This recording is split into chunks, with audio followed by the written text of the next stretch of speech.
यो हो बहसको साथमा कामना सेवा विकास बैंक, प्रगतिको आधार कामना सेवासँगको कारोबार। Presenting Nepal's first family scooter with revolutionary i3S technology, Hero Destiny. Garima Vikas Bank. Access to all.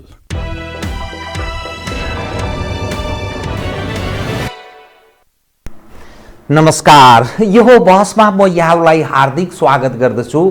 Jivram Bhandari.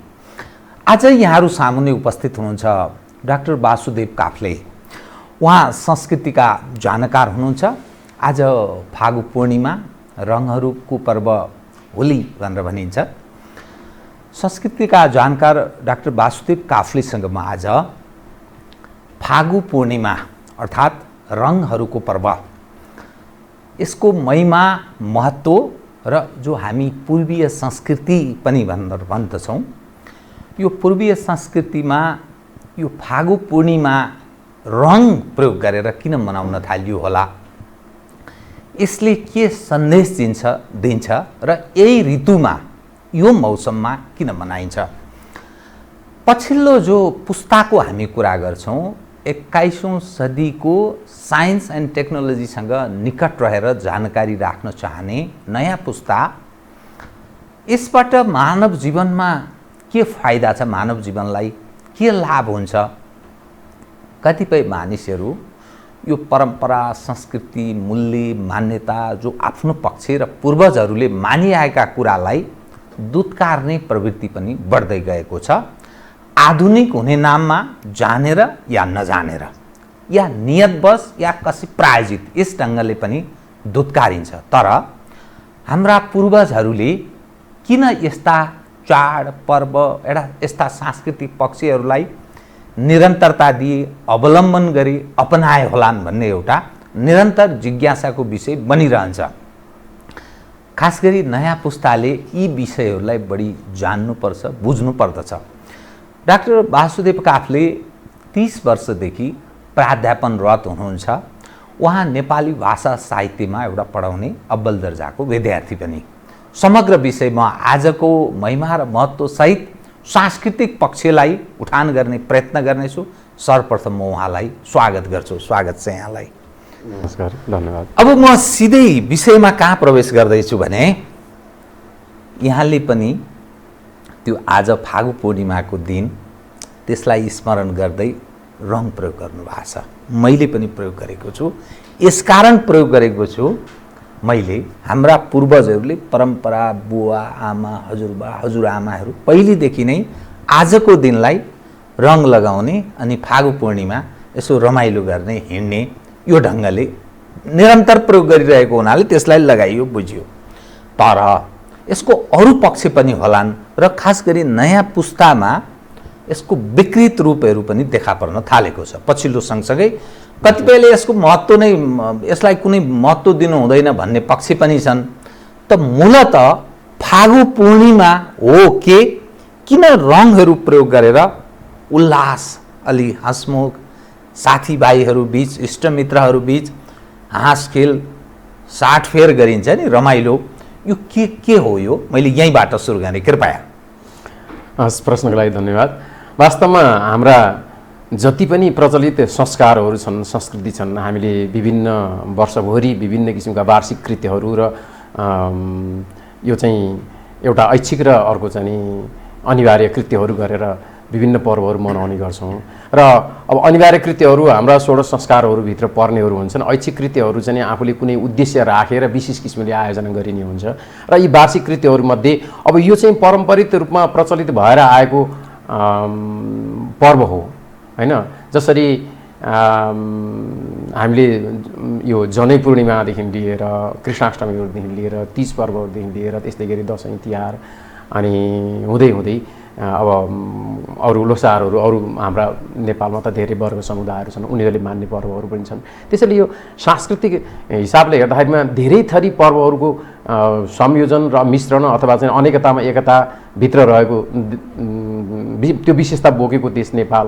अनि अब यो फागु पूर्णिमाको जुन सन्दर्भ छ, त्यो मनाउने आधारहरू चाहिँ भारतमा र नेपालमा दुवै उस्तै नै छन्। यसको मूल सन्दर्भ गएर पुराणमा जोडिन्छ र भागवत, श्रीमद् भागवत, त्यसपछि विष्णु पुराण, ब्रह्माण्ड पुराण, यी यावत पुराणहरूमा हिरण्यकश्यपुको पुत्र प्रह्लाद जो भगवान विष्णुको भक्त बने, नारायणको भक्त बने र हिरण्यकश्यपु चाहिँ नारायणका विरोधी बन्न पुगे। कारण के भनेदेखि उनको भाइलाई अब के कारणले विष्णुसँग चाहिँ त्यो मतभेद भयो र उनले गरेका गल्ती कमजोरीहरू के हुन् त्यसका कारणले गर्दा उनलाई दण्डित गरियो र त्यो दण्ड दिइस् भन्ने हिसाबमा मेरो भाइलाई दण्ड दिने भन्ने हिसाबमा चाहिँ हिरण्यकश्यपु विष्णु भगवानसँग रिसाएर उनी चाहिँ अब पूर्ण रूपमा शत्रु बनेर निक्ले र त्यो गर्दै जाँदाखेरिमा उनी एउटा राक्षसी प्रवृत्तिमा गए। वास्तवमा हिरण्यकश्यपु आफै राक्षसका सन्तान चाहिँ होइनन्,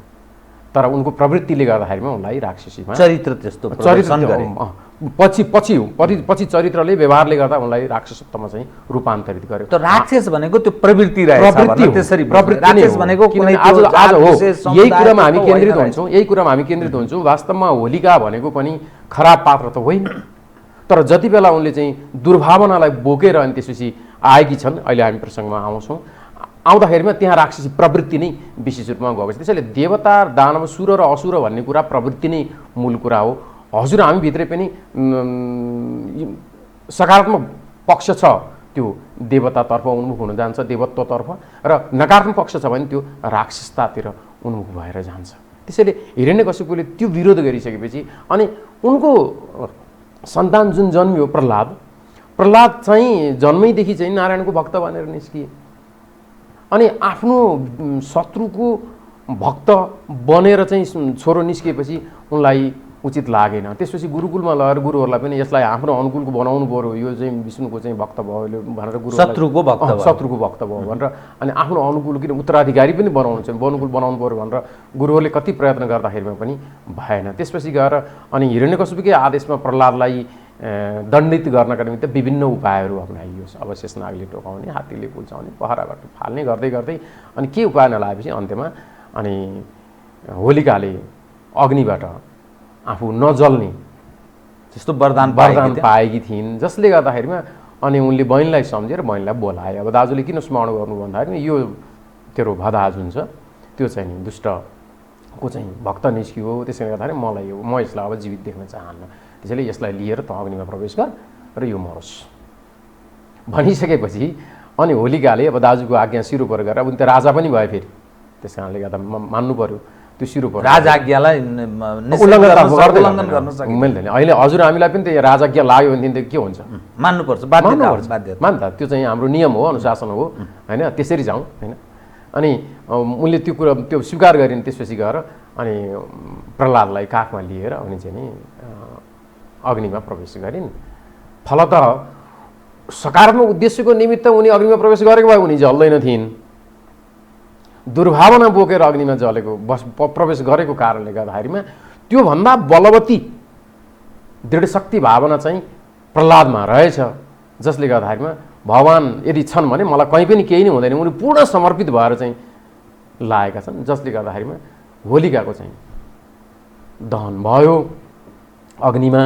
प्रह्लादलाई केही पनि भएन, उनी जीवितै भए। होलिका अग्निमा प्रवेश गरिन् भन्ने सुन्ने बित्तिकै अब प्रह्लाद नष्ट हुने भयो भनेर उत्सव मनाइयो, पिउने, नाच्ने, गाउने, वाद्यवादन सारा गरियो र त्यसरी एउटा देव भक्तलाई नाश गर्ने उद्देश्य साथ अग्निमा प्रवेश गरेको अवस्थामा उत्सव मनाउनेहरू जति के भयो त भन्दा खराब प्रवृत्तिका समर्थक बनेर गए, जसले गर्दाखेरिमा उनीहरू राक्षसी वृत्तिमा चाहिँ लागे। त्यो नीच कर्म भयो, निकृष्ट कर्म भयो। त्यसलाई अरू विभिन्न विषयहरूले पनि सम्बोधन गरिएको छ शास्त्र र व्यवहारहरूमा, हामी त्यतातर्फ नजाउँ, मात्रै हामीले खराब प्रवृत्ति हो यसलाई चाहिँ हामीले लिनुपर्छ र त्यो खराब प्रवृत्तिको समर्थनमा उत्सव गरेर हिँडेका हुनाले गर्दा उनीहरूको आचार व्यवहार पनि त्यो खराबै भयो। अब अहिले यहाँले होलीको सन्दर्भ उठाउनु भयो, हजुरको निधारमा पनि होलीको चाहिँ एउटा फागु पूर्णिमाको टिकाको प्रतीक छ, मैले पनि त्यो वर्णन गरेको छु र यसरी सबै हाम्रा दर्शक समुदाय र हाम्रो समाज आज त्यसैमा चाहिँ आज र भोलि 2 दिनसम्म त्यसैमा रमाउँछ र यो उत्सव र त्यो फागु उत्साहको चाहिँ रूपमा चाहिँ एउटा धुलै उडाए जस्तो गरेर फागु उडाएर अनि त्यसपछि गएर वाद्यवादन गरेर गीत गाएर नाचेर रमाइलो गर्ने परिपाटीको प्रारम्भ चाहिँ त्यहीँबाटै भयो। आसुरी प्रवृत्तिको अवसान र विजय चाहिँ एउटा सत्कर्म गर्नेको चाहिँ विजय भयो। सुरुमा आसुरीहरूले आफ्नो विजयको निमित्त उत्सव मनाउन सुरु गरेका थिए, तर भइदियो के त भन्दा उल्टो, उनीहरूको विनाश भएर गयो र सकारात्मक पक्षको विजय भयो। त्यसपछि अरू समर्थकहरूले, प्रहलादका समर्थकहरूले, सकारात्मक पक्षका समर्थकहरूले के भन्दा त्यसलाई उनीहरूको विरुद्ध भनौँ अथवा सट्टामा आफ्नो सफलतामा चाहिँ फेरि उत्सवका रूपमा चाहिँ धुमधामसँग अब अबिरहरू, कुमकुमहरू, रङ्गहरू छर्ने, लगाउने अनि त्यसपछि गएर गीत गाउने, नाच्ने र यसरी चाहिँ अब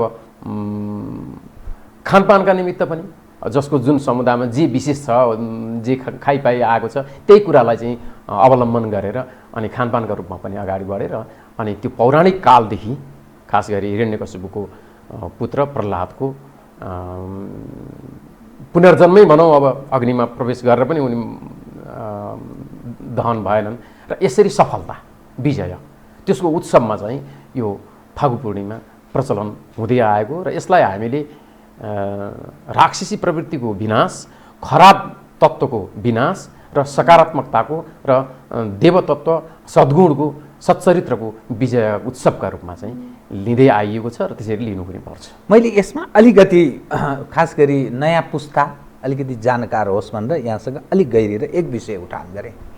मूलत देवता र राक्षसको चर्चा हुने गर्छ। हाम्रा पूर्वजहरू, मेरै बुवा, हजुरबुवाहरू, हजुरआमाहरू, आमाहरू पनि यो हामीलाई सुनाउने गर्नुहुन्थ्यो सानो उमेरमा।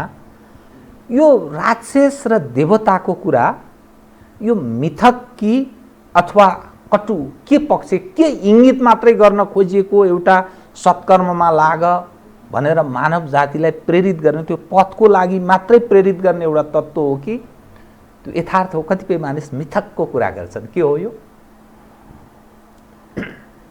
यः शास्त्र विधिमुत्सृज्य क्रियते कामकारत न च सिद्धिं वाप्नोति तस्मात् शास्त्रम अनुव्रजित। शास्त्रमा जे निर्धारण गरिएको छ त्यसलाई नमानिकन अर्को बाटो हिँड्यो भनेदेखि सही गन्तव्यमा पुगिँदैन र त्यो निष्फल पनि हुन्छ, गलत बाटोतर्फ हिँडिन्छ पनि। त्यसैले शास्त्रले जे निर्धारण गरेको छ त्यसलाई आधार मानेर अगाडि बढ्नुपर्छ। र शास्त्र फेरि के हो त भन्दाखेरिमा ऋषि महर्षिहरूले, त्रिकालदर्शीहरूले शास्त्र यसै लेखिएको होइन, यसै लेखिएको हुँदै होइन, यो कथा मात्रै होइन, त्यसको कति प्रमाणसँग जसरी भनौँ अब यहाँले युवा पुस्ताको सन्दर्भ जोड्नुभयो, युवा पुस्ताहरू त्यो गहिराइमा र त्यो त्रिकालदर्शी ऋषिहरूको त्यो दिव्य दृष्टिमा गहिरिएर अझ वेद त अपौरुषेय मानिएको छ र वेद हाम्रो शास्त्रको पनि मूल हो र वेदबाट अनुप्राणित भएर आएका वेदाङ्ग, उपनिषद अनि पुराण र अरू धर्मशास्त्रहरू, अरू शाखाहरू छन्।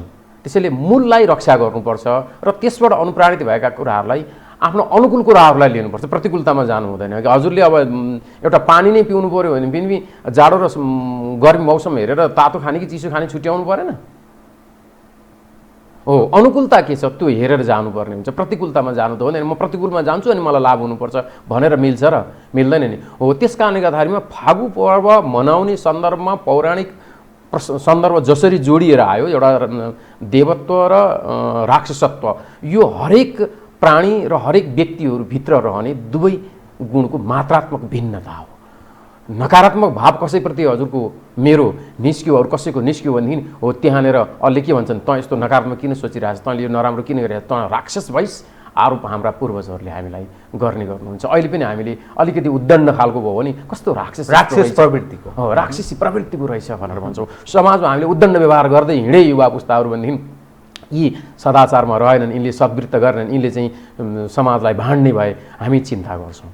त्यस कारणले गर्दाखेरिमा राक्षसी प्रवृत्ति भनेकै वास्तवमा के हो त भन्दा नकारात्मकता हो, खराब हो, दुष्टता हो र त्यसले हामीलाई एउटा खाडलमा लगाएर झाक्छ, हामी त्यसबाट उत्रन गाह्रो पर्छ। त्यसैले आफू हिँड्ने बाटोमा आफै खाडल खन्ने भन्या जस्तो नकारात्मक सोच गरेर हिँड्नु र खराब प्रवृत्तिलाई अवलम्बन गर्नु भनेकै राक्षसी प्रवृत्तिमा आफै अनुसरित भएर जानु हो। त्यसैले त्यो गर्नु कदापि पनि हुँदैन। सच्चरित्र, सदाचार, सद्व्यवहार हामीले सदैव अनुसरण गर्नुपर्छ र त्यो देवत्व हो, देवतातर्फ उन्मुख हो। किन हामीले कतिपय मानवहरू नै देवता तुल्य अहिले चाहिँ सम्मान गरिरहेका छौँ? के बुद्ध देवता त होइनन्? जन्मले बुद्ध मानिसै हो नि, तर आज किन बुद्ध धर्म भनेर चाहिँ बुद्धलाई देवता नै तुल्य मानिरहेको छ? रामचन्द्र स्वयं रामको अवतारमा चाहिँ मानिसको अवतारमा आएर उनले सारा राक्षसी प्रवृत्तिहरूका विरुद्ध चाहिँ आफ्नो अभियानहरू चालेर जो त्यसबाट शोषित पीडित वर्ग थिए तिनीहरूलाई संरक्षित गरेर अनि आफ्नो कार्य पुरा भएपछि उनी फेरि पुनः चाहिँ देवलोक फर्किए भन्ने हामी रामायणकै प्रसङ्गहरूबाट पनि थाहा पाउँछौँ। भने यो निश्चय नै के हो त भन्दाखेरिमा खराब प्रवृत्ति राक्षसी प्रवृत्ति हो र सकारात्मक र सत्प्रवृत्ति भनेको देव प्रवृत्ति हो। त्यो हरेक प्राणी व्यक्तिभित्रै पनि रहन्छ र कुन कुराको मात्रा बढाएर लैजाने हो, यसको आधार भनेको शास्त्र हो। शास्त्रले भने अनुसारको अनुसरण गरेर हिँड्यौँ हाम्रो कल्याण छ, हिँडेनौँ हामी अकल्याणमा जान्छौँ। जानी अकल्याणमा किन खुकुरीमा को धारमा पाइला किन टेक्ने? शास्त्रका अनुयायी त्यसैलाई एउटा आधार बनाएर बोल्ने, लेख्ने र व्यवहार गर्ने। अब म यहाँसँग फागु पूर्णिमा यहाँसँग अलिकति यसमा थपौँ है त, थपौँ। पूर्वीय मान्यतामा, पश्चिमी मान्यतामा प्राचीन समयमा जुनसुकै क्षेत्रमा गए पनि देवता र उनीहरूद्वारा अनुप्राणित ज्ञान त्यसको अवलम्बन गर्ने र त्यसलाई कार्यान्वयन गराउने पक्षमा ऋषिहरू र त्यसका अनुयायी हामी ऋषि सन्तानहरू आजसम्म त्यो ऋषि परम्परामा आइरहेको छ। यहाँको पनि एउटा चाहिँ ऋषिकुल पक्कै छ। मेरो साण्डिल्य हो, हामी साण्डिल्य आएन भन्छौँ, यहाँहरू वासिष्ठी हुनुहुन्छ र यसरी चाहिँ त्यो सन्तान ऋषि परम्परा हाम्रो आएको छ र हामीले त्यो ऋषिको परम्परालाई गौरव गरेर आजसम्म अनुसरण गरिरहेकै छौँ। र यो ऋषिको यहाँले कुरा गर्नु हो नि, यो अलिकति स्पष्ट होस्। त्यो प्रशिक्षित परिवार भनेको कि त्यसको पारिवारिक जिनसँग सम्बन्धित भनेको? जस्तो वशिष्ठ कुन गोत्र? वशिष्ठ अथवा साण्डिल्य अथवा अर्को, यो के हो? यो कुल कुलै हो।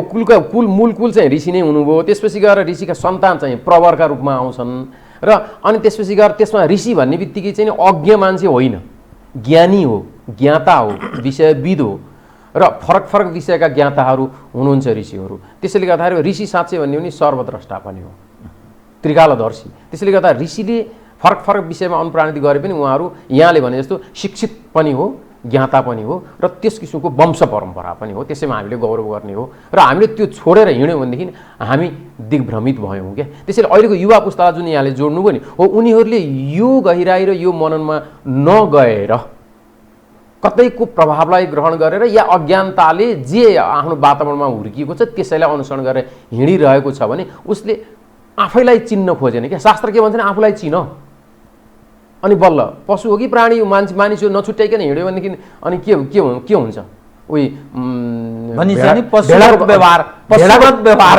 भेडाको बथानमा सिंहको बच्चा लिएर राखिदिए जस्तो स्थिति भएन?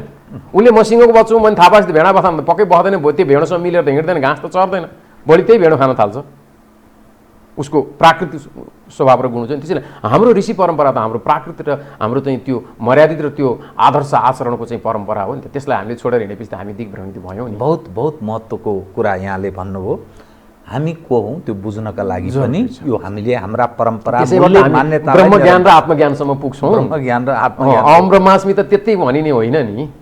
अनि अब फेरि विषय कसरी उठ्छ भने जस्तो रङ लगाइयो होइन, यो सिन्दुर पनि भनेर भनिन्छ, अर्थात् यो जुन खालको रङ हामी प्रयोग गर्छौँ, यो रङ नलाउनु, यसकारण नलगाउनु, यो खाले रङ स्वास्थ्यको लागि प्रत्युत्पादक छ है। यहाँ त विभिन्न अनेकौँ चिजहरू छन् जसले मानव जीवनलाई हानि गर्छ। त रङ लगाउँदा यही रातो प्रकृतिको चाहिँ किन प्रयोग गरिन्छ र के सन्देश प्रवाह पनि गर्न खोजेको हो र के विगतमा परम्परा पनि यस्तै थियो कि यसको परिष्कृत रूप हो? यो चाहिँ बडो रमाइलो छ। रङ भावनालाई द्योतन गर्दछ, रङले भावनालाई द्योतन गर्दछ। हामी क्रान्तिका निमित्त, उत्साहका निमित्त, सौन्दर्यका निमित्त रङ रोज्छौँ भनेदेखि त्यहाँ रातो हुन्छ। झन्डा पनि रातै लिएर विजय उत्सव झन्डा पनि रातै लिएर हिँड्छौँ। अनि हाम्रा चाडपर्व उत्साहजनक चाडपर्वहरू जुन विवाहहरू हुन्छन् तिनीहरूमा चाहिँ राता रङहरू किन दुलैलाई श्रृङ्गार गर्दाखेरिमा रातै चुरापोती साडी होइन सिन्दुरहरू सारा कुराहरू रातै हुन्छ। त्यसैले हामीले यो विजय उत्सव मनाउँदाखेरिमा चाहिँ त्यहाँ विरोध भनेर कालो रङ प्रयोग गर्ने कुरो त भएन। त्यसै गरी शान्ति भन्दै अब हरियो रङ खोजेर पनि हिँड्ने कुरो हुँदैन। अनि त्यसपछि गएर चाहिँ एउटा सात्विकता भनेर पहेँलो रङको प्रयोग पनि कम गरिएको हुन्छ र कुनै समुदाय विशेष जसले आफ्नो मौलिकतालाई त्यसलाई त्यही रङ्गमा जोडेर आएको छ र उनीहरूले गर्छन् भने त्यो उनीहरूको स्वतन्त्रताको कुरा हो, उनीहरूको आफ्नो परम्पराको कुरा हो, परम्परालाई मान्नुपर्छ।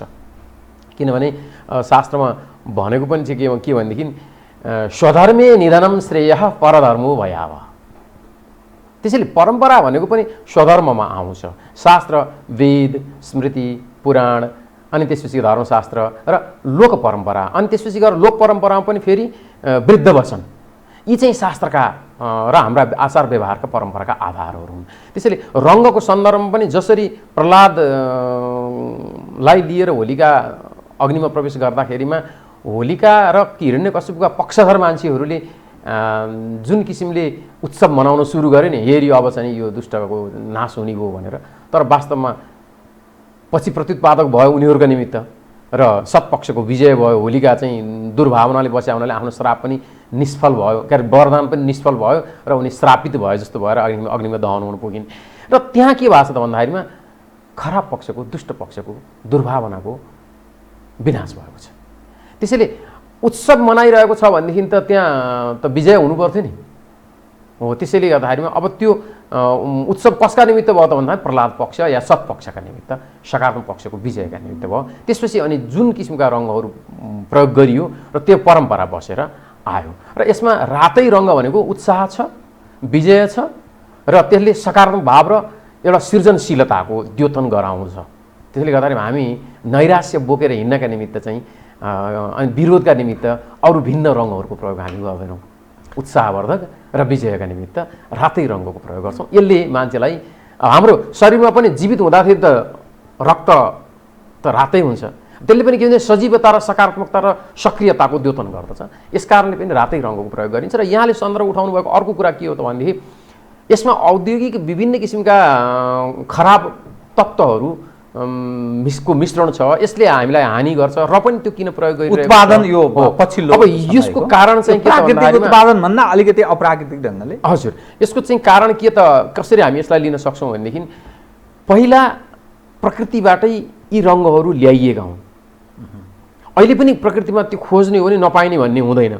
खालि प्राकृतिक चिजलाई नै अलिकति परिष्कार गरेर मोडिफाई गरेर अनि औद्योगिक उत्पादन जनघनत्व जनसङ्ख्या बढ्यो, धेरै माग भयो, त्यो मागको आपूर्तिका निमित्त औद्योगिक उत्पादन बढ्दाखेरिमा मिश्रणहरू बढेर आयो र त्यो हानिभन्दा पनि त्यहाँ प्रवाह मात्रै उपलब्ध गराउने मात्रै पक्षमा व्यापारीकरण भएर गइदियो। त्यसैले हामी सचेत यदि हुने हो भने हाम्रै घर परिसरमा सामग्रीहरू छन्, अहिले पूजा सामग्री पसलहरूमा या आफैले उत्पादन गरेको हलेदो छ, त्यसलाई चाहिँ नि कुमकुम बनाएर रचना बनाएर प्रयोग गर्न सकिन्छ भने त्यो चाहिँ प्रयोग आफूले चाहने हो भने त हुन सक्दो रहेछ नि हो। त्यतातर्फ चाहिँ ध्यान पुग्ने र हामी सचेत हुने हो, स्वास्थ्यमा ख्याल गर्ने हो भने त्यो पनि गर्नु पर्यो। अब पाइएन भन्दैमा हामीले खराब पानी पिएर त हिँड्दैनौँ। बडा यहाँले यो भनेको विषय पनि एकदम महत्त्वपूर्ण छ, जुन मैले खास गरी नयाँ पुस्ताले अलिक बुझुन् भनेर यसकारण यो विषयलाई मैले उठान गरेको। जुन हामी रङ प्रयोग गरिरहेका छौँ अर्थात् अरूले पनि अहिले समाजमा सबैले प्रयोग गर्छन्, सिसा तत्त्वहरू हुन्छ, अब जानकारहरू त्यही भन्छन्, त्यो चाहिँ यदि हामीले भक्षण गऱ्यौँ भने हामीलाई बडा धेरै ठुलो ड्यामेज गर्छ। त्यस कारण यो सावधानीपूर्वक प्रयोग गर्ने, तर प्राकृतिक रङ जो हाम्रा सायद पूर्वजहरूले त्यो प्रयोग गर्थे परिष्कृत अवस्थामा जनघनत्वसँगै यो ढङ्गले व्यापारीकरण भयो र यसलाई प्रयोग गर्न थालियो। अहिले नयाँ पुस्ताले खास गरी बुझ्दै हुन्छ। तर म यहाँसँग अरू थप विषय उठान गर्छु। हाम्रो विभिन्न पक्षहरूमध्ये रामायण महाभारत पुराण र यो पछिल्लो समय यसो अलिक सम्झँदै ल्याउँदा 9-10 हजार वर्षभन्दा धेरै पुरानो पुरानो त्यस्तो देखा पर्दैन। तर नयाँ पुस्ताले के प्रश्न गर्छ भने हामीले रामायण सुन्यौँ, महाभारत सुन्यौँ, पुराण सुन्यौँ, त्यति मात्रै होइन शङ्कराचार्यका पनि कतिपय बुझ्ने प्रयत्न गऱ्यौँ। तर हामी तिनका अनुयायी, त्यो हाम्रो सांस्कृतिक पक्ष जो इतिहासमा जो कल्पना गरिएको छ, अनेक खाले कल्पना गरिएको छ, संसारको हामी त्यो ढङ्गले समृद्ध हुन सक्नु पर्थ्यो। शस्त्र अस्त्रदेखि लिएर विकास समृद्धिमा पनि त्यो ढङ्गले हुन सक्नु पर्थ्यो। तर पश्चिमाहरू यस्ता संस्कृति परम्परा यी कतिपय हामीले ठानेका ती आदर्श पक्षहरूका अनुयायी छैनन्। तर संसारका सबभन्दा इन्फर्मेसन टेक्नोलोजी र आधुनिक र उपभोगको सवालमा सबभन्दा बढी सर्वाधिक त्यो तहमा उनीहरू प्रवेश गरिसके। हामी चाहिँ यही कथा मात्रै सुन्दछौँ। त्यस कारणले यो मानव जीवनमा हाम्रा पूर्वजहरूले काहीँ न काहीँ विष पैदा गरिदिए, जसका कारण यही चिज मात्रै हामी भन्दै मात्रै रह्यौँ, त्यही कण्ठ मात्रै गर्दै रह्यौँ। उनीहरू सारा काम गर्दै रहे, हामीलाई चाहिँ भुलभुलैया आपमा पारियो कि क्या हो भन्ने एउटा जिज्ञासा। भलै म हाम्रो संस्कृति परम्परा मूल्य मान्यताको अनुयायी हुँ, म कट्टर भन्दा पनि म त्यो परम्परा मूल्य मान्यतालाई निरन्तरता प्रदान गर्छु। मेरा सन्ततिका लागि पनि म प्रेरित गरिरहेको छु। तर यो एउटा प्रश्न त छ, साइन्स र टेक्नोलोजीका खास गरी विद्यार्थीहरूले निरन्तर यो प्रश्न गर्छन्। उनीहरू त्यहाँ पुगिसके, हामी यहीँका यहीँ छौँ, हाम्रा त यस्ता स्थिति छन्, झन् कन्त बिजोग छ, के मतलब भन्ने खालको प्रश्न गर्यो भने के जवाफ दिने बताइदिनुहोस् कृपया। जीवराम सर, यहाँले बडो सङ्गीन, मार्मिक, विवादास्पद र अब छेडेरै भन्नुपर्ने विशिष्ट खालको चाहिँ यो समस्या या प्रश्नलाई उठान गर्नुभयो है। र यहाँ अब मैले बुझेको, आफूले आफ्नो धर्मलाई अनुसरण गरेर आइरहेको र यो पक्षमा यहाँले जस्तै म पनि प्राध्यापन गर्छु र विद्यार्थीहरूले यस किसिमका सवालहरू मलाई पनि कक्षाहरूमा गर्ने गर्छन्। र मैले विद्यार्थीहरूलाई राष्ट्रियता, स्वधर्म र आफ्नो मौलिकताका बारेमा अलिकति शिक्षा प्रदान गरिरहँदाखेरिमा यस्तै खालका सवालहरू उनीहरूले उठाउँदा पनि के चाहिँ भन्ने गरेको छु र मलाई के चाहिँ भन्न मन लाग्छ र के चाहिँ उचित हो जस्तो लाग्छ भने नि, कृपया हामीले आफ्नो मौलिकता, अघि पनि मैले कुरा उठाएको थिएँ, आफ्नो मौलिकताको खोजी गर्न अब बिर्सियौँ र हामी हावाका या अर्काका लहै लहैमा पछाडि लाग्न थाल्यौँ। संस्कृतिमा होस्, व्यवहारमा होस्, यसको पृष्ठभूमि कहाँ गएर चुकेको छ भन्दाखेरिमा हाम्रो राज्यले अवलम्बन गरेको विगत केही वर्ष यताको चाहिँ शिक्षा प्रणालीमा गएर चुकेको छ। र व्यक्ति विशेषलाई नतोकौँ, तर 2011 सालमा जब नेपालमा पहिलो शिक्षा आयोगको निर्माण भयो र त्यतिखेर इतिहास हेर्ने हो भनेदेखि हामी के थाहा पाउँछौँ भनेदेखि विदेशबाट त्यहाँ शिक्षाविदका रूपमा कोही विशेष प्रतिनिधि चाहिँ उपस्थित भएको थियो र उसले भने बमोजिमको शिक्षा नीति निर्माण गर्नका निमित्त हाम्रा राज्यका अनुहार, हाम्रा राज्यका व्यक्तिहरूलाई अगाडि सारेर पछाडिबाट चाहिँ यसरी बाहिरबाट चाहिँ आफ्नो किसिमको चाहिँ नीतिलाई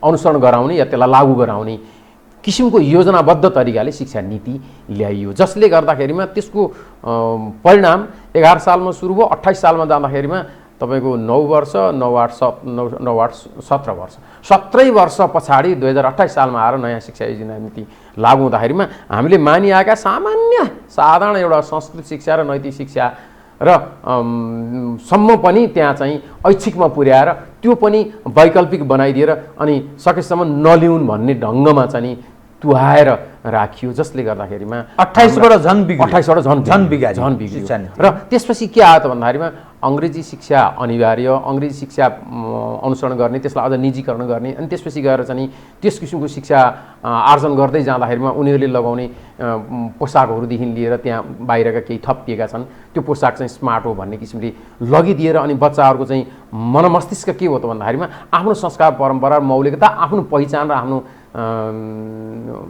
संस्कृतिप्रतिको गर्वबाट विमुख हुने वातावरण स्वतः सिर्जना भयो। किनभने जुनसुकै कुरा पनि बच्चामा लागू गर्यो, उसमा प्रभाव पर्यो भने त्यो पछि गएर चाहिँ ब्रह्मलेप जस्तो भइदिन्छ, अकाट्य भइदिन्छ। हाम्रो बाल शिक्षाको सन्दर्भमा एउटा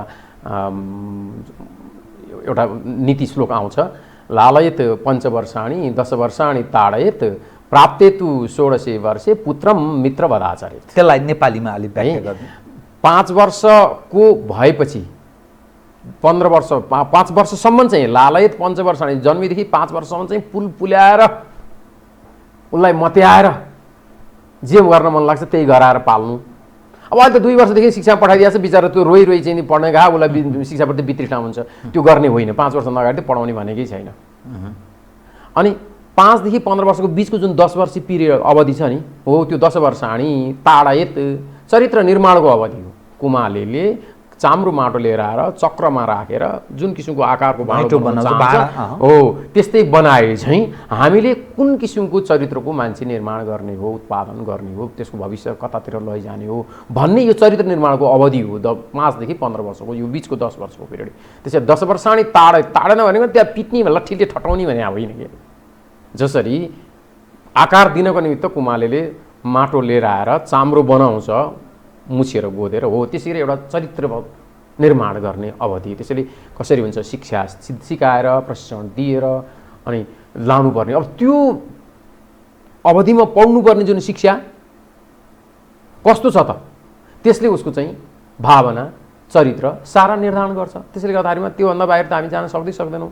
त्यसैले अब हामीले इतिहासमा गएर कहाँनिर फरक पर्यो भनेर यदि हेर्ने हो भने यहाँले पश्चिमा जगतले भौतिक उन्नतिको चरम शिखरमा गएर आज जुन किसिमका सबै विज्ञान प्रविधिका सामग्री उपकरणहरू उपभोग गरेर आनन्द मानिरहेका छन् भन्ने एउटा भ्रमात्मक, किन भौतिक सुखको आनन्द भनेको त्यो क्षणिक छ र भ्रमपूर्ण छ भन्ने शास्त्रीय सद्वृत्त मानिन्छ। वास्तवमा त्यसको पनि चरम चुलीमा पुगेको मान्छे फेरि आज किन सुखी छैन भन्यो भनेदेखि कारण के हो त भन्दाखेरिमा उनीहरूलाई त्यो भौतिक सुखले पनि वास्तविक आत्मिक शान्ति दिन सकेन क्या। किनभने आज हाम्रो चाहिँ वर्णाश्रम व्यवस्थामा 4 वर्णाश्रम व्यवस्थाहरूमध्ये ब्रह्मचर्य, गारहस्थ, वानप्रस्थ र सन्यास मध्येमा सबैलाई धान्य आश्रम गृहस्थ भनेर भनिन्छ। आज गृहस्थ भनेको पूर्वीय शास्त्रीय मान्यताका अनुसरण गर्ने हामीहरूको एसियाई मुलुकहरूको जति पारिवारिक र सामाजिक साङ्गठनिक अवस्था मजबुत छ, बलियो छ नि, सुदृढ छ नि, छिन्न हुँदैन नि, हो त्यति पश्चिममा जानुहोस्, कतै तुलनात्मक हेर्नु भने पश्चिममा जानुहोस् त्यो चाहिँ अवस्था त्यति उनीहरूको छिन्न भिन्न छ। खास गरी गारहस्थ चाहिँ छिन्नै छ, गारहस्थ छिन्नै। किनभने वृद्धलाई वानप्रस्थ र वृद्धलाई राज्यले व्यवस्था गरिदिएछ, त्यहाँ समस्या बरु नभएको देखिन्छ। बालक पनि त्यहाँ उसले राज्यले व्यवस्था गरिदिएछ, पढाइदिने व्यवस्था गरेर त्यहाँ पनि छिन्न छैन। जब 18 वर्ष 20 वर्ष पुग्यो बालिक भयो त्यसपछि तेरो आफ्नो चाहिँ आत्मनिर्भरता हो भन्छ।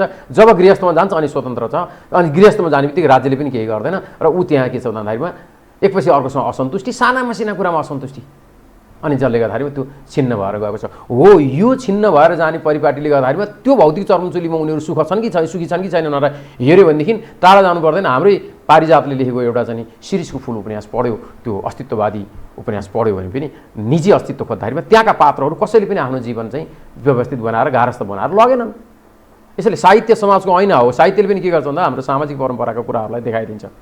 धर्मशास्त्र त्यसैका अनुयायी हुन्। त्यसैले अब अर्को एउटा सन्दर्भ यहाँको प्रश्नमा के चाहिँ जोडौँ भनेदेखि पश्चिमाहरूले भनौँ भौतिक उन्नति गरेका मुलुकहरूले हाम्रा ऋषि महर्षिहरूले दिव्य द्रष्टाहरूले देखेका कुराहरू जुन सिद्धान्त प्रतिपादन गरे उनीहरूलाई सिद्धान्त प्रतिपादन गरेर निर्माण गर्ने समय रहेन नि त। सिद्धान्त एउटा निर्माण गरेपछि त्यसलाई अनुसरण गरेर निर्माण त अर्कोले गर्नु पर्यो नि। र रामायणमै गयो भने पनि रावण नै पुष्पक विमान लिएर आएर चाहिँ सीताको अपहरण गरेर गएको थियो। राम लङ्का जाँदाखेरिमा चाहिँ विमानमा गएका थिए। यसरी कुराहरू आउँछन्, त्यहाँ नभएको भए त त्यो आउँदैन थियो।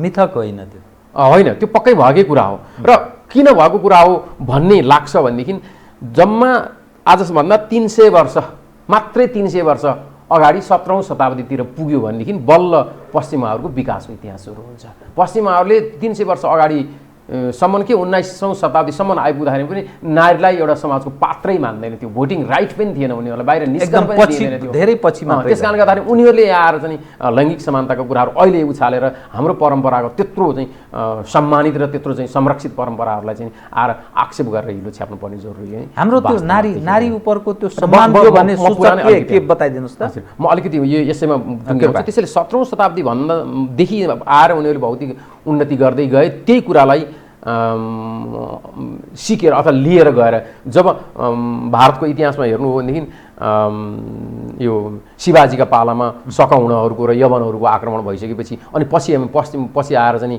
अङ्ग्रेजहरूको आक्रमण भइसकेपछि उनीहरूले यहाँका सारा चिजहरू चाहिँ अवशोषण गरेर लुटेर लिएर गए, सम्पत्तिहरू सम्पूर्ण जोडेर यहाँ चाहिँ कमजोरभन्दा कमजोर बनाए। आज चाहिँ लर्ड म्याकेलेको चाहिँ योजनाबद्ध शिक्षा नीति भारतमा लागू भइसकेपछि प्राचीन हाम्रा ऋषि महर्षिहरूले सञ्चालन गरेका गुरुकुलहरू, एउटा विश्वविद्यालय भनेको एउटा गुरुकुल भनेको त्यति 10,000 विद्यार्थीहरूको गुरुकुल हुन्थ्यो। एउटा विश्वविद्यालय भनेको 10,000 विद्यार्थी चाहिन्छ। तक्षशिलाहरूमा जुन किसिमको चाहिँ प्रविधिहरू निर्माण थियो त्यत्रो चाहिँ गङ्गा तटमा चाहिँ त्यस बिना चाहिँ खम्बाका पुलहरू निर्माण गरिएका कुराहरू चाहिँ हेर्छौँ। अहिले पनि अब हाम्रो देशमा त त्यति देखिँदैन, तर भारतमा गयौँ भने पनि ठुला ठुला सभा हलहरू बिना पिलरका चाहिँ कसरी निर्माण गरेका छन्, कसरी अडिएको छ त्यो प्रविधि पश्चिममा ल्याइदिएको प्रविधि होइन। त्यसले गर्दा हाम्रा स्थापत्य वास्तुशास्त्रहरू र स्थापत्य कलाहरूका जुन कुराहरू गर्ने हो भने पनि त्यो समृद्ध थियो, विकसित थियो, तर त्यो के हो त भन्दा चोरेर शास्त्रदेखि लिएर प्रविधिदेखि लिएर चोरेर लगिएको र अहिले हामीसँग अवशेषमा खालि हाम्रा कर्मकाण्डी परम्पराहरू मात्रै रहन गए र यसको खोजी जरुरी छ। र त्यसैले हामीले आफूलाई खोजेर चाहिँ जानुपर्ने हो। अहिले कोही कुरा के आइरहेको छ, प्रज्ञा प्रतिष्ठानले पनि के रहेछ भने वेद नेपालबाट चाहिँ प्रचलित र उत्पत्ति भयो, त्यसैले गर्दाखेरिमा यसको वैदिक धर्मको उत्पत्ति स्थल नेपाल हो भनेर खोजी गरिरहेको छ। त्यसैले गर्दा हामीले हाम्रो मौलिकताका निमित्त खोजेर नहिँडेर हावाका पछाडि लाएर 300 वर्ष अगाडिदेखि अर्काले चोरेर लिएर गएर चाहिँ अनि निर्माण गरेका कुराहरूको अनुसरण गरेर त्यसैको अन्धभक्त भएर हिँडिदिने हो भनेदेखि त फेरि हामीलाई उनीहरूले अन्धविश्वास भनेर आरोप गरेका छन् भने अनि उनीहरूको कुरामा पनि त हामी चाहिँ अन्धविश्वासै भएर हिँडे जस्तो देखिन्छ। फेरि त्यस कारणले गर्दाखेरिमा आफ्नो पनलाई खोजी गरेर आफ्नो ओरिजिन निकाल्नु पर्यो। हुनसक्छ गहिराइमा होला, त्यतातर्फ जानु जरुरी छ। म यहाँसँग अलिकति इतिहाससँगै तपाईँ एउटा अब्बल दर्जाको एउटा नेपाली साहित्यको एउटा प्राध्यापन गर्ने व्यक्ति भएको हुनाले म यो अवसर गुमाउन चाहन्न। नेपाल जो देश छ यसलाई ऋषि मुनिहरूको देश, यो जप-तप स्थल, विद्वान विदुषीहरूले जप-तप गर्ने ठाउँ भनेर हामी बुझ्दछौँ अथवा सुनेका छौँ।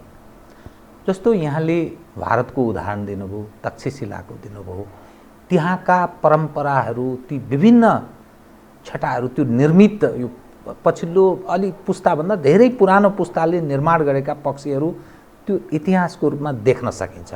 हाम्रो सवाल हेर्दा 3-4वटा बाहेक राजा जनक जसले निर्माण गरेको दरबारको कुरा एउटा कल्पना, त्यसै गरी कल्पनाको यथार्थ, त्यसै गरी अशोक स्तम्भ, सम्राट अशोकले निर्माण गरेको अशोक स्तम्भ, लुम्बिनी, अनि पशुपतिनाथ अब स्वयम्भूको अलिकति एउटा हाम्रो धेरै पुरानो एउटा परम्परा, अनि मुस्ताङको, यी 5-7वटा बाहेक अरू त्यस्तो प्रमाणित पक्षहरू बडा कमजोर, एकदम अप्ठ्यारो स्थितिमा रहेको अर्थ लाग्छ। हाम्रो यो क्षेत्र पूर्वजहरूले विद्वान विदुषी ऋषि महर्षिहरूको जप-तप स्थल हो, यो गौरव योग्य हो भनेर त्यो प्रमाणित हुने आधार अरू एकदम कमजोर देखा पर्छ। जुन हामी इतिहासको कुरा गर्छौँ, यो क्षेत्रको यस खण्डको पुरानो देश नेपाल, अनि समृद्धिको हिसाबले हेर्दा पनि अब भारत त्यो ढङ्गले चुमेको देखा पर्छ। हामी झन्झन अनि त्यो परम्परा, मूल्य, मान्यता, आदर्श पक्ष हाम्रा पूर्वजहरूले स्थापित गरेको मूल्य र मान्यतालाई ध्वंस पार्नु चाहिँ हाम्रो परिवर्तन हो, प्रगति हो, गौरव पनि गर्छौँ। यो के भएको यो बताइदिनुहोस् त। यो हाम्रो परम्पराको मैले कुरा गरेँ, त्यो प्रमाणको आधारमा यो क्षेत्र विद्वान विदुषीहरूको जप-तप स्थल हो भन्ने आधार बताइदिनु त। सर्वप्रथम त हामी विभिन्न हाम्रा वेदलाई विभाजन गर्ने 4 वेदमा, एउटा मूल वेद ब्रह्माबाट निश्चित वेदलाई 4 भागमा विभाजन गर्ने विद्वान वेदव्यासको पवित्र पावन जन्मभूमि त नेपालै हो भन्छ। तनहुँको अहिले व्यास नगरपालिका त्यही उनीको नामबाट चाहिँ रहेको छ। व्यास गुफा पनि छ, पराशर गुफा पनि छ र त्यो प्रमाणितै कुरा हो भन्ने मान्यता छ। र अब त्यसबाट जुन शास्त्र व्यवस्थाहरू बनेर आयो र अब त्यसपछि व्यास पनि अब त्यो निर्माण गर्ने शास्त्रहरूलाई व्यवस्था गर्दै जाने त्यत्रो विधि शास्त्रहरू एउटै व्यक्तिले लेखेर भएन। त्यसैले गर्दा त्यो व्यास चाहिँ एउटा पदवी हो र अब सत्यवती सुनु व्यास चाहिँ मूल व्यास भए।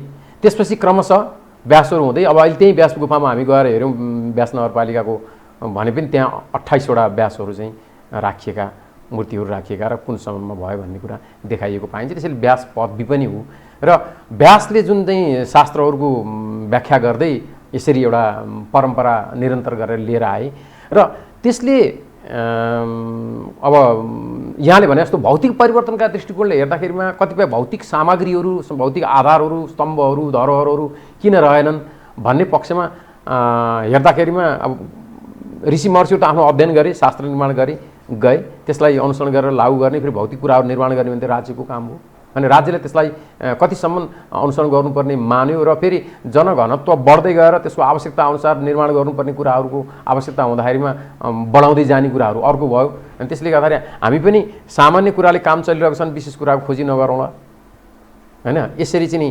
आएका हुन सक्छन्। त्यसैले गर्दाखेरिमा अब यो पहिला त सिङ्गो फेरि अहिले पो नेपाल र भारत भनेर छुट्टियो। पहिला त वास्तवमा भारतवर्ष भनेर भारतले राज गरेको चाहिँ सिङ्गो चाहिँ पूर्वी एसिया दक्षिण एसियाई एउटै भारतवर्ष भनेर थियो। अहिले मात्रै आधुनिक कालमा आएर विभिन्न राज्यमा बाँडिएर 7-8वटा देशहरू बने नत्र एउटै सिङ्गो भारतवर्ष थियो। त्यसैले गर्दा अहिले कतिपयले भारतवर्ष भन्यो भनेदेखि नेपाललाई किन भारतवर्षमा राखेको भन्ने खालका त्यो नबुझ्दा राजा भरतले राज्य गरेको उस समयको इतिहास हो। त्यसरी चाहिँ त्यो सिङ्गो समृद्धि चाहिँ अब जुन क्षेत्रमा सहज भयो पहाड पर्वतभन्दा समथर क्षेत्रमा चाहिँ त्यो निर्माणहरू सजिलो भएको हुनाले गर्दाखेरिमा त्यसरी गएको हुन्छ। यहाँले भने जस्तो जनकले र लुम्बिनीको चाहिँ स्तम्भ त्यो पहाडी भूभागभन्दा अलिकति समथर भूभागतिर चाहिँ केन्द्रित भएको देखिन्छ। त्यसैले गर्दाखेरि सुविधालाई हेरिएको हुनसक्छ त्यो निर्माणका सन्दर्भका कुराहरूमा चाहिँ। त्यसैले मूल कुरा चाहिँ के हो त भन्दाखेरिमा हाम्रो समृद्धि हाम्रो शास्त्रका आधार र हाम्रा विकास र भौतिक निर्माणका प्रविधिका कुराहरूको जुन आधार हो त्यो चाहिँ नि बाह्य आक्रमणमा परेर लगियो र त्यसलाई अनुसरण गर्ने जुन हाम्रो राज्य व्यवस्था हो त्यो राज्य व्यवस्थालाई चाहिँ एउटा पछिल्लो समयमा चाहिँ एउटा द्वन्द्वमा फसाएर विभाजनमा चाहिँ लगेर अनि त्यता अल्मल्याइयो जसले गर्दाखेरि त्यो परिपाटी चाहिँ छिन्न भयो। र अर्को कुरा चाहिँ जस्तो भारतीय इतिहासमा हेर्ने भनेदेखि यहाँले भने चाहिँ तक्षशिला का समयमा भारतमा 10,000 गुरुकुलहरू थिए भनेर भनिन्छ। 10,000 र भनेपछि एउटा गुरुकुलमा 10,000 विद्यार्थी हुन्थ्यो भने 10,000 गुरुकुलमा कति हुने भए त्यो समयमा भनेपछि त्यो समृद्धि त रहेछ।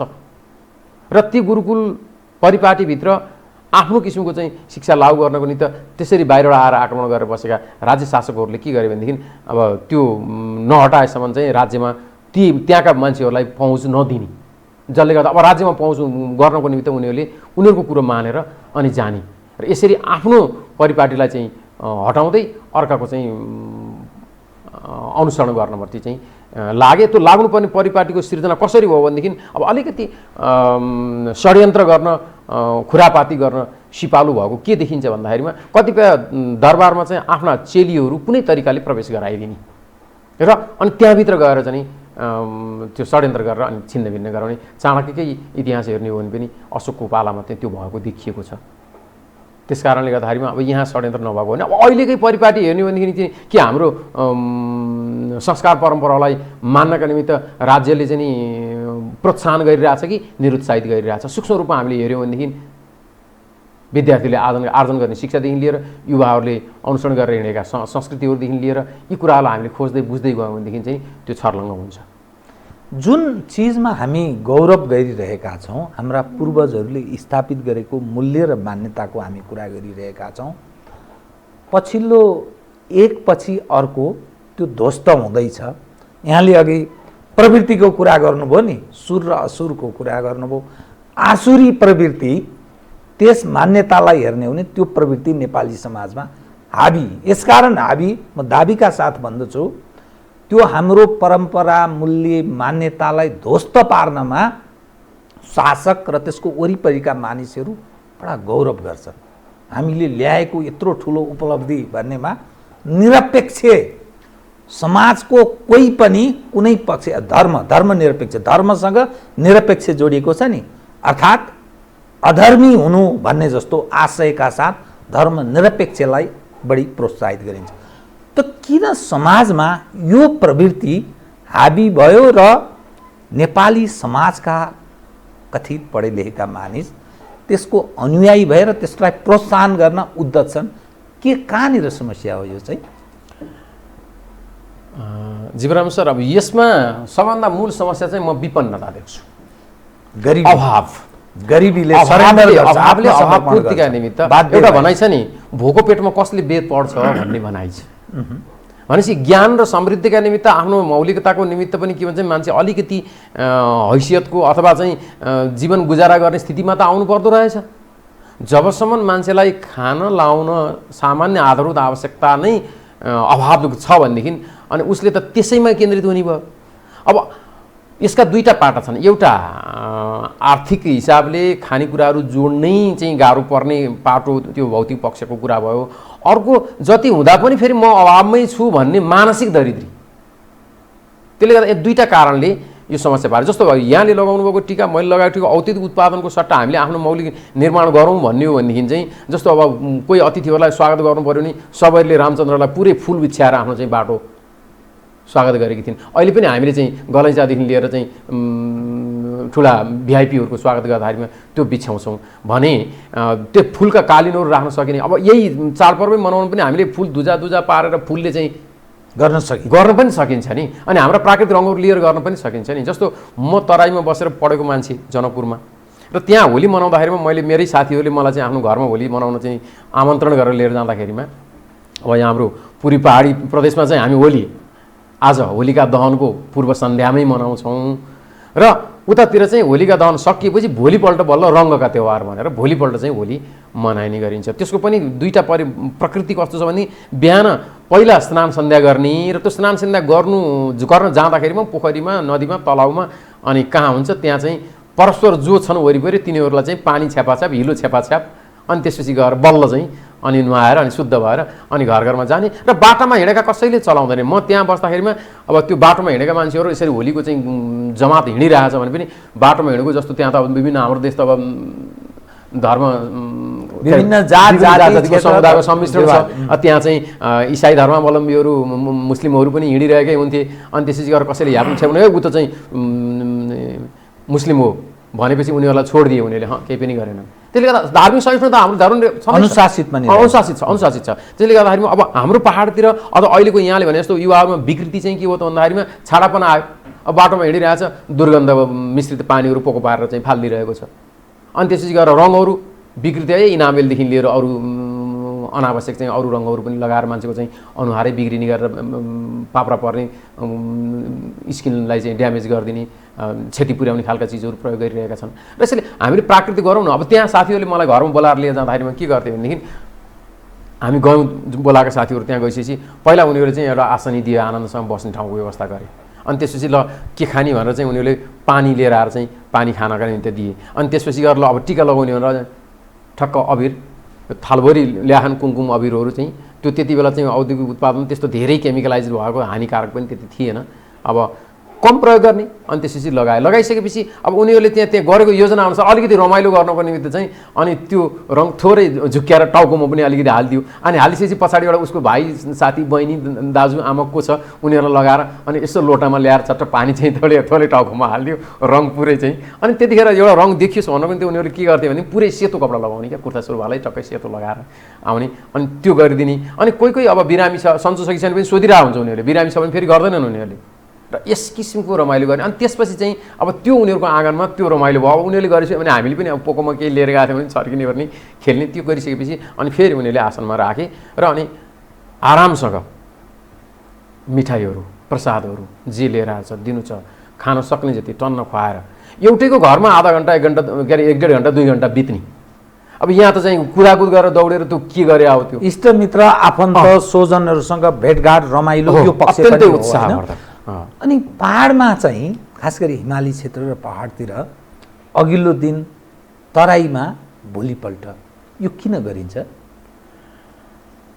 यो चाहिँ होलिका दहनसँग जोडिएको छ र हाम्रोतिर चाहिँ नि होलिका दहन जस्तो 8 दिन अगाडि होली यो फागु पूर्णिमाभन्दा 8 दिन अगाडि यहाँ चिर उठाइन्छ बसन्तपुरमा र त्यो चिरबाट सुरु भएपछि नै बादसम्म भने होलिका अष्टक सुरु भयो अष्टमीदेखि 8 दिनसम्मको होलिका अष्टक सुरु भयो र त्यो चाहिँ परिपाटी गएर कहाँ जोडिएको रहेछ भनेदेखि पुतना पनि त खराब तत्त्व हो दुष्ट मनसाको त्यसलाई कृष्णले चाहिँ नि संहार गरेको दिन रहेछ त्यो अष्टमी 8 दिन अगाडि अनि त्यहाँदेखि चाहिँ नि त्यो दुष्ट संहारको चाहिँ प्रक्रिया सुरु भएको यो परिपाटी पनि रहेछ अर्को पनि सन्दर्भ चाहिँ के छ पुराणमा भनेदेखि चाहिँ नि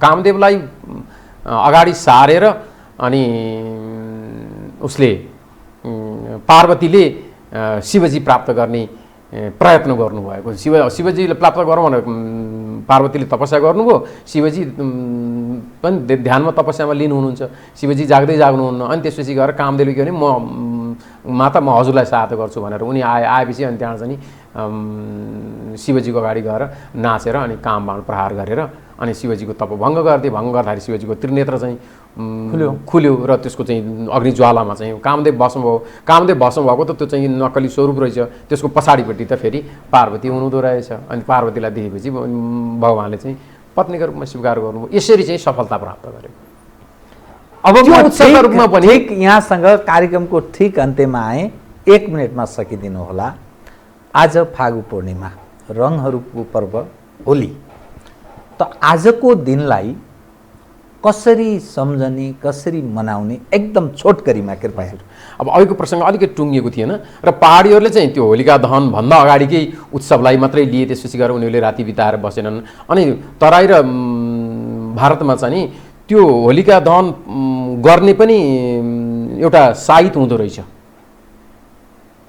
त्यो साइत भद्रा तिथिहरू यस्तो चाहिँ छुट्याएर अनि त्यसपछि त्यो साइतबाट मुक्त गरेर मात्रै बल्ल होलिका दहन गर्नुपर्ने त्यसकारणले गर्दा होलिका दहन दिनमा हुँदैन रातिमा हुन्छ यो खास फागु पूर्णिमा अर्थात् जो फागु जुन अबिर लगाइन्छ नि यो चाहिँ के ओमकार परिवारहरूको मात्रै हो कि अथवा समस्त ओमकार परिवार भन्दा अहिले पछिल्लो समयमा आएर भर्खर यो हिन्दूहरूको मात्रै हो कि अथवा अरू के हो अब एउटा इतिहास हेर्दाखेरिमा मैले 2 वर्ष अगाडिको एउटा लेख पनि यो सन्दर्भमा यसो अध्ययन गरेको थिएँ हाम्रा संस्कृतिविदहरूले एउटा खोजी गर्नुभएको रहेछ त्यसमा हेर्दाखेरिमा चीनमा जापानमा कोरियामा अमेरिकामा भारतमा अनि त्यसै गएर इन्डोनेसियामा श्रीलङ्कामा जहाँ पनि यो होली भिन्न प्रकृतिले मनाइन्छ त्यसले गर्दाखेरि अब यहाँ एउटा कुनै समुदायको विशेषमा चाहिँ नभनौँ तर पुराणसँग सन्दर्भ गरेर जोडिएको हुनाले गर्दाखेरि यो हिन्दूहरूको विशेष हो वैदिक हिन्दूहरूको विशेष हो यो चाहिँ अहिले पनि मनाइरहेका खास गरी जो नेपाल भारतमा बस्ने भारतवर्षमा बस्नेहरू जुन चाहिँ विश्वव्यापी छरिएका छन् उनीहरूले मनाउँछन् बढी मात्रामा र त्यसको अनुसरण गरेर अब संस्कृति सम्मिश्रण भएको छ धर्मनिरताको कुरा छन् धार्मिक सहिष्णुताको कुरा छन् अरूले अनुसरण गरेर जानु सकारात्मक कुरालाई ग्रहण गर्नु त्यसमा केही आपत्ति कुरा भएन तर यो मूलतः हिन्दू पुराण परम्पराबाटै आएको र अब पहाडीहरूले अघिल्लो दिन मनाए अनि तिथि हेरेर रात्रि मात्रै होलिका दहन गरिने भावनाले गर्दाखेरिमा होलिका दहन पछि भोलिपल्ट उत्सवको रूपमा चाहिँ भारत र तराईमा मनाइने गरियो र यसको महत्त्वपूर्ण पाटो भनेकै उमङ्ग उत्साह सकारात्मकता सत्प्रवृत्ति देवत्वको र सद्वृत्तिको विजय र नकारात्मक कुराहरूलाई नास्तिकतालाई त्यसपछि गएर राक्षसी प्रवृत्तिलाई खराब पाटोहरूलाई हामीले विनाश गरेर जानुपर्छ र परस्परमा हाम्रा भावनाहरू सवाद रूपमा साट्नुपर्छ आफ्ना संस्कृतिहरूलाई अनुसरण गर्नुपर्छ र यसलाई निरन्तरता पनि दिनुपर्छ र मूल कुरा त मौलिकतालाई र आफ्नो निजी पहिचानलाई चाहिँ बिर्सनु हुँदैन र त्यसमा हामीले गौरव गर्नुपर्छ र यो सहिष्णुताको र सौहार्दताको रिसरागलाई नाश गर्ने र धार्मिक आस्था सद्भाव र हार्दिकतालाई बढाएर लैजाने अवसरका रूपमा चाहिँ यसलाई लिनुपर्छ बहुत धन्यवाद छ कार्यक्रममा आइदिनु बहुत धन्यवाद यहाँले पनि यो टेलिभिजनमा बोलाएर मलाई आफूले जानेका केही कुराहरू राख्ने अवसर दिनुभयो र सम्पूर्ण दर्शक श्रोताहरू जसले सुनिरहनु भएको छ मेरा कुरा सुनिदिनु भयो उहाँहरूलाई पनि धन्यवाद र यही म अन्त्यमा भन्न चाहन्छु कि हामी कमसेकम सकारात्मक बनौँ सहिष्णु हौँ अनि सद्वृत्ति र सदाचारमा अगाडि बढौँ कसैप्रति नकारात्मक सोच नराखौँ नकारात्मकताले हामीलाई खराब बनाउँछ र सकारात्मक भयो भने हामी सुखी र शान्त हुन सक्छौँ र शान्ति सुख समृद्धि हाम्रो अभिष्ट हो म यति नै भन्न चाहन्छु आदरणीय दर्शकवृन्द, उहाँ हुनुहुन्थ्यो डाक्टर वासुदेव काफ्ले, संस्कृतिका जानकार। आज फागु पूर्णिमा यही वरिपरि रहेर केन्द्रित रहेर गरिएको कुराकानी। म सहित मेरो सम्पूर्ण युनिटलाई कार्यक्रमबाट बिदा दिनुहोस्, तर यो हो टेलिभिजन, हेर्दै रहनुहोला। नमस्कार।